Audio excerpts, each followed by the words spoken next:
right, guys, good morning. Today we are going to do our final day of factoring trinomials. Today is just going to be a little bit more challenging just because we are going to be pulling out a GCF first before factoring our trinomial into two binomials. So you'll see here we have our steps. So the first step, no matter what type of factoring you are doing, you are always going to look to take out a GCF first, no matter what. Then we are going to practice what you just learned in day 2, which was using the guess and check method. So make sure you have a pencil in your hand. So use pencil, no pen. Always look to break up the prime numbers first. Then I want you to multiply your outers and inners to see if those products add to give you this middle term. Okay, and I'll go over those steps again when we do the examples. All right, so let's look at number 1. So first thing, always look to take out a GCF. And in this case, in example 1, you should notice right away, okay, we definitely have a GCF because you'll notice your first term, you have x to the 4th when we're used to seeing x squared. So that should show you, okay, we can take out a variable. So notice you have x to the 4th, x cubed, and x squared. Remember, when we're taking a GCF out, that's a variable, you're taking out the smallest exponent. So in this case, we can take out an x squared. And we're just going to divide that out. So we're going to be left with 3x squared, because you subtract your exponents, plus 2x minus 8. Okay? All right, and then when you have a GCF, that comes down and that is part of your answer. So notice, the GCF has to come down. Then I'm focusing on this trinomial that's left. So I'm going to draw 2 sets of parentheses. All right. Now, always look to see, do you have any prime numbers? Let's break those up first. So what's nice about this is we have a 3x squared. So I'm going to break that up first. So I know the only factors of 3 are 3 and 1. So I know that that has to be 3x and x, okay? Now I'm going to draw my arrows just because we're going to be multiplying our inner and outer to see if when we combine them, can we get 2? So you're finding factors of 8. So our only factors of 8 are 8 and 1 or 4 and 2. Now, I like to start off with the most common, so I'm actually going to start off with 4 and 2 because those are the first 2 factors I think of when I think of 8. So you're just going to put them in either place, doesn't matter. So I'm going to start with just doing 4 and 2, and we're going to see if that works. So multiply your outers, you get 6x. Multiply your inners, you get 4x. And you have to ask yourself, okay, with these 2 terms, can I combine them in any way to give me 2x? And in this case, we're lucky it did work right from the beginning. I can use 6x and 4x to get 2x. Now, the only way I can do that is if my 4x is negative, because 6x minus 4x is the only way I can get 2x to be my middle term. Okay? And then remember, the only reason I draw these arrows is the sign of this term goes to the left, so that's going to be minus 4, and the sign of my bottom term is going to go to the right, so it's going to be plus 2. All right, and I'm just going to rewrite my final answer. So notice, my final answer includes the GCF. So I'm going to have x squared, parentheses, 3x minus 4, and then x plus 2. And this whole thing is my final answer. Okay. All right, let's do another one. Let's look at number 2. So another way that you can see that you're definitely going to have a GCF is if you have very large numbers like this. Okay, so notice 15, 35, and 30 are very large numbers to factor. So that shows me, okay, I probably have a GCF. So in this case, my GCF is 5. And I can divide that out. Okay, remember, you're just dividing. So 15 divided by 5 is 3x squared minus 7x minus 6. Okay, bring down the GCF and then draw your 2 sets of parentheses. okay? Because I'm gonna just, once you bring down your GCF, you can just focus on your trinomial to factor that.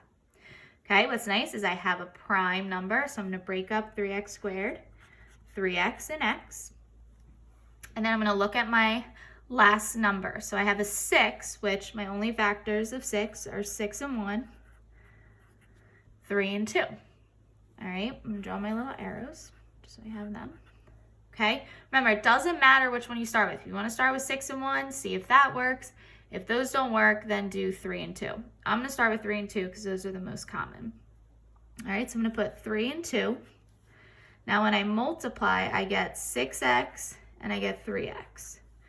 Okay, 6 and 3, when I combine them, there's no way I can get 7. Okay, and you can use your calculator when you do this, but that doesn't work. So I'm going to erase that. That's why we have a pencil. And I'm going to flip the 3 and the 2, okay, before I go to 6 and 1. So I'm going to put 2 here and 3 here and see if that works, okay? So when I do that, I get 2x and 9x. And this is going to work because 9x and 2x, I can combine these to give me -7. Now you're probably asking, well, how can you do that? Well, in order to get -7, I have to have a -9x because 2x minus 9x is the only way I can add to give me -7x, okay? Use your calculator to check that, all right? So my 2x, the sign of my 2x is going to go to the left, so it's going to be +2. The sign of my bottom term is going to go to the right, so it's going to be -3. So my final answer is 5 parentheses 3x plus 2, parentheses, and then x minus 3. And this whole thing is my final answer. Okay? Remember, you can FOIL back and then distribute the 5 again.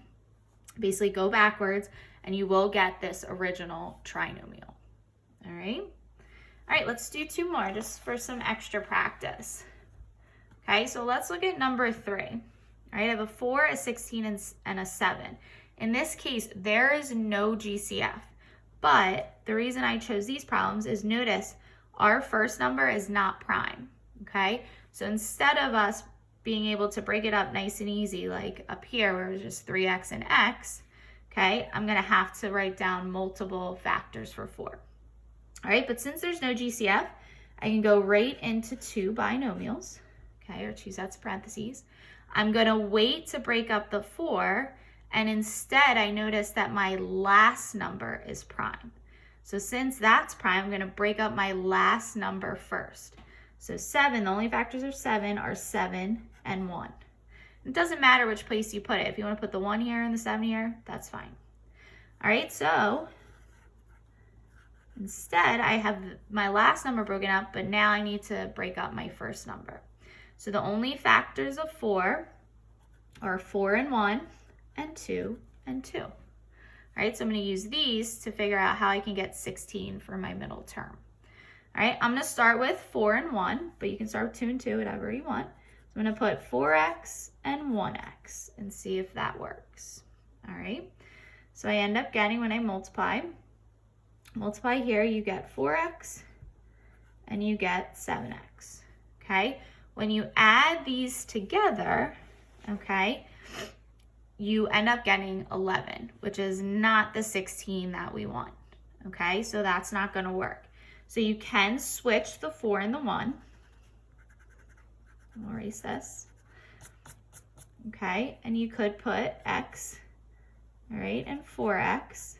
But notice that even makes our numbers bigger. We get a 1x and a 28x. Those are large numbers. That's never going to give us 16. So we are going to erase these all together. And we are going to put 2x and 2x. I have a feeling that is going to work. All right. And let's multiply. 2x times 1 is 2x. 2x times 7 is 14x. And what's nice about this trinomial is notice all of our signs are positive, so we don't even have to think about our signs. We know they are both going to be positive. But it's good to check to see, okay, does 14x and 2x add to give me 16x? And in this case, it does. So So you're good. So your final answer, 2x plus 7, 2x plus 1. All right, and I know this takes a little bit of time, all right, but what's nice is this checking of your outers and inners, at some point you will be able to do this in your head, okay? And a lot of you will say, okay, I don't need to draw these arrows, okay? I can just check in my head, okay, this is 2x, 14x, does that add to give me 16? All right, so with more practice, this will definitely get easier and less time consuming. All right, last one, number 4. All right, I have a 4, 13, and a 12. In this case, they have no common factors besides 1, so I don't have a GCF. So I can go right into 2 sets of parentheses. Now notice, a little bit harder, okay? 4 is not a prime number and 12 is not a prime number. So we're gonna have to break up both, okay? So first, just write out your factors. So 4, our factors are 4 and 1, and 2 and 2. With 12, I have a good amount of factors, all right? Start with the most common. So you have 6 and 2, 4 and 3, and then 12 and 1, okay? Most of the time, it is not gonna be 12 and 1, okay? So you're not gonna have to try all of these. Most of the time, it's gonna be your most common, either 6 and 2 or 4 and 3, okay? I'm gonna start with 4 and 1 again, like I did on the previous one. So I'm gonna break it up, 4x and x. Draw my arrows. Okay, and I'm just gonna start with 6 and 2. So I'm gonna put a 6 here and a 2 here. So I'm gonna do this one in my head just to show you that you don't have to be writing all this out. 4x times 2 is 8, x times 6 is 6. Can 8 and 6 add to give me 13? No, they actually add to give me 14, so it doesn't work. So let's flip them. Okay, I'm gonna put 2 here, 6 here. All right, multiply these, you get 24 and 2. Well, 24 and 2 are never gonna give me 13. All right, so 6 and 2 are out. Let's try 4 and 3. Okay, so I'm gonna put a 4 here, 3 here. All right, when I multiply, I get 12 and 4. They'll give me 16, sorry. Won't give me 13, doesn't work. So let's flip these and we get 3 and 4. Okay, this is 16 and 3. All right, we figured it out. We found our solution. So this gives me 16x and 3x. And I have to determine, okay, when I combine these, how can I get a positive 13x? Well, the only way to do that is if we have a negative 3x and a positive 16x. Okay, the sign of my first term is going to go to the left, sign of my bottom term is going to go to the right. So my final answer, 4x minus 3 and x plus 4. And you're all done. That's it.